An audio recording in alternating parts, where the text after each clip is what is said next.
Desligue o ruído e conecte-se aos factos. Temos 10 estadias num dos hotéis de luxo Alma Lusa na Comporta. 2 adultos, 2 noites. Assine hoje o Observador com até 58% de desconto e habilite-se a ganhar. Tudo em observador.pt.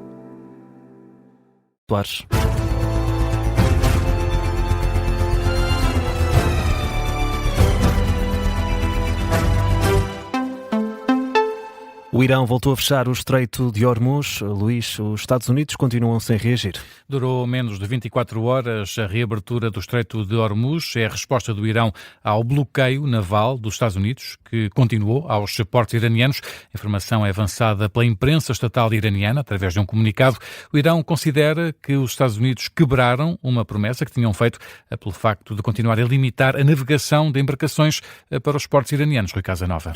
O Irão já tinha avisado nas últimas horas que a reabertura do Estreito de Hormuz era condicional e que este ponto de passagem marítima voltava a ser fechado se o bloqueio dos Estados Unidos continuasse. Ora, foi o que aconteceu. Donald Trump avisou também nas últimas horas que o bloqueio aos portos iranianos era para manter. O Irão concretiza assim a ameaça e volta agora a fechar o Estreito de Hormuz. Do lado dos Estados Unidos ainda não há uma reação oficial, sendo que este anúncio de Teherão foi feito há cerca de 1h30.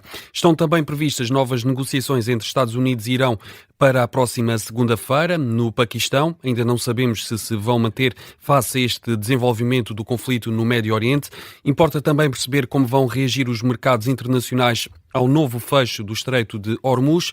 Ontem, quando a reabertura foi anunciada, o preço do petróleo desceu. Veremos como vão reagir os mercados nas próximas horas a esta informação. E para já, por aquilo que é possível observar através dos gráficos da agência Reuters, o barril de Brent de referência para a Europa está já a cotar acima dos $90 por barril, está a cotar $92. Rui Casanova, e as mais recentes atualizações deste conflito no Médio Oriente, com o Irão a decidir voltar a fechar o Estreito de Hormuz, o corredor marítimo que movimenta a cerca de 20% do petróleo e gás natural consumidos em todo o mundo.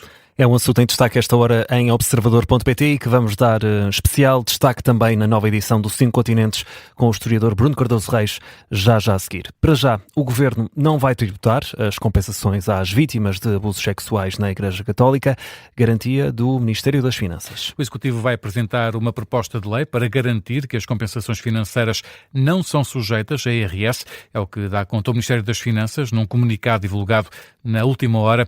A proposta abrange igualmente compensações financeiras atribuídas por abusos sexuais a menores e adultos vulneráveis em outras situações similares. A informação de que as compensações atribuídas às vítimas seriam alvo de uma tributação causou polémica nos últimos dias.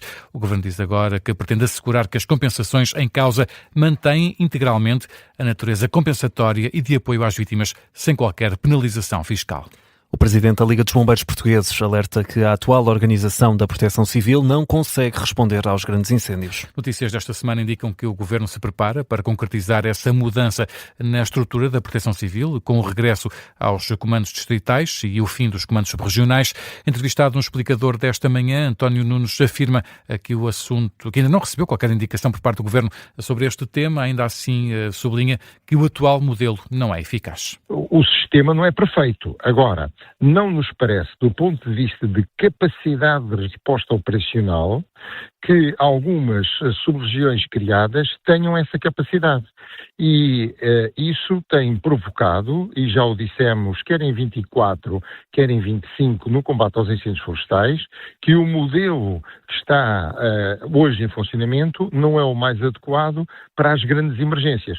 O Presidente da Liga dos Bombeiros acredita também que a mudança da organização da Proteção Civil pode ser feita agora e sem qualquer prejuízo para a época de incêndios que, entretanto, vai começar. Já quanto ao objetivo do Executivo em limpar a floresta portuguesa até o dia 1 de junho, António Nunes não acredita que vai ser cumprido e pede mesmo por isso ao Governo para definir prioridades. Eu espero que ele, mais do que tentar fazer uma inventariação do que é preciso fazer, vá um passo à frente e que diga e avalie aquilo que é imprescindível fazer e que se faça até o dia 1 de junho, e aquilo que não é possível fazer, e todos nós estamos conscientes que isso não é possível fazer, e que se faça uma informação transparente. Que esses locais sejam identificados. Exatamente, transparente, pública e que se tomem depois medidas de restrição de acesso às zonas mais críticas. O aviso deixado por António Nunes, o Presidente da Liga dos Bombeiros, que concorda também com a conclusão de ontem do Conselho de Estado, de que o país precisa de mais preparação para responder a fenómenos extremos. O Presidente da Liga dos Bombeiros refere que todos os cidadãos devem ser agentes primários de proteção civil e pede um país mais bem preparado para responder a fenómenos extremos, como as tempestades. A deputada do PS, Isabel Moreira, considera inadmissível a forma como Cristina Ferreira abordou o caso de uma violação em grupo de uma menor. A deputada socialista é uma das signatárias de uma carta aberta que repudia as declarações da apresentadora.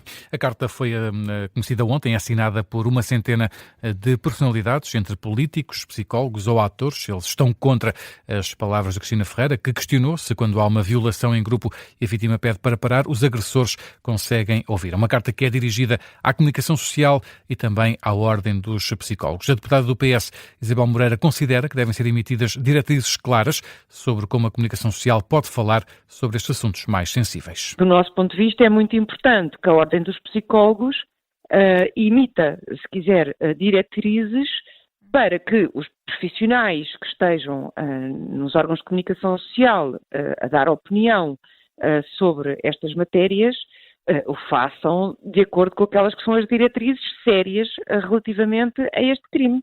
Ouvida pela Rádio Observador, a deputada do PS, Isabel Moreira, considera também importante que não ocorra uma revitimização da vítima quando temas como a violação são abordados em programas de televisão.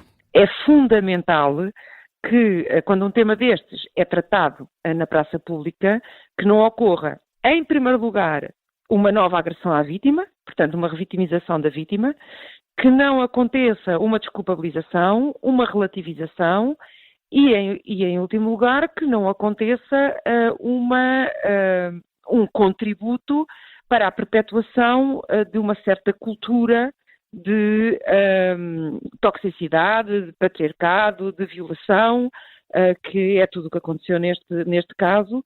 Declarações de Isabel Moreira, deputada do PS, uma das subscritoras desta carta aberta sobre o comportamento da apresentadora de televisão, Cristina Ferreira, uma carta que foi enviada também à Ordem dos Psicólogos. E Luís, no mesmo sentido, a bastonária da Ordem dos Psicólogos concorda com as reivindicações desta carta aberta. A bastonária Sofia Ramalho reconhece que, apesar de já existirem diretrizes para os meios de comunicação social, a Ordem deve emitir indicações mais concretas, em específico para este tipo de casos. Também temos orientações para a comunicação social, para os mais diversos temas sensíveis e, portanto, não só a questão do abuso sexual, mas também outros temas, como, por exemplo, o suicídio e outros temas que são difíceis de abordar. Portanto, há recomendações muito concretas. De qualquer das formas, vamos tomar diligências para orientar de forma muito específica recomendações sobre este tema em particular do abuso sexual.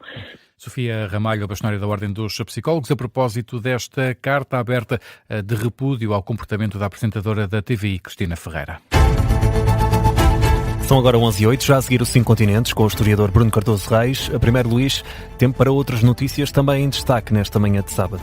O PS está em diálogo com Tiago Antunes para avaliar uma nova candidatura a provedor de justiça, é o que garante o secretário-geral socialista, que afirma que Tiago Antunes tem uma personalidade de grande integridade, sem qualquer pendor partidário. Isto depois do nome de Tiago Antunes ter sido chumbado na quinta-feira na eleição para provedor de justiça. Declarações de José Luís Carneiro esta manhã à margem de um encontro em Barcelona, onde se estão a reunir vários líderes da esquerda mundial. O secretário-geral do PS alerta também que a direita democrática está numa rampa deslizante para a extrema-direita, incluindo em Portugal. José Luís Carneiro acusa o Executivo de estar a ceder aos temas do Chega. A Autoridade para as Condições de Trabalho recebeu no ano passado mais de 3 mil pedidos de inspeção por assédio. A esmagadora maioria diz respeito ao assédio moral. Houve também 59 casos de assédio sexual. São dados avançados pela ACT-Lusa, que adianta que houve 20 contraordenações na sequência destes pedidos de inspeção. E se, João, tu conseguisses ter, por exemplo, um pedaço da Torre Eiffel na tua sala? Nunca pensei nisso. Eu tenho uma daquelas pequeninas, fui a Paris no início deste ano, mas agora um pedaço... Se tiveres dinheiro a mais, essa é uma possibilidade, porque há um pedacinho da escadaria original da Torre Eiffel que vai a leilão em Paris na próxima terça-feira. Um pedacinho que a nossa escala é bem grande, não é? Ocupa muito espaço. Tens razão, a peça é fabricada em aço e chapa metálica, tem qualquer coisa como 2 metros de altura e 14 de graus. Bem grande. E, Luís, quanto é que pode custar uma coisa destas? Ora bem, no site da leiloeira estima-se que possa ser vendida por um valor entre qualquer coisa como 120 mil e 150 mil euros. Bem em conta. Uma coisa está em conta. acessível a todos. Se não quiseres comprar, há outros pedaços da Torre Eiffel em exposição, em museus franceses, naturalmente, mas também no Japão ou em Nova Iorque. Eu vou ficar pelas réplicas em miniatura. Pequeninas. Ocupam menos espaço e fazem o mesmo efeito. Fica por aqui o Jornal das 11.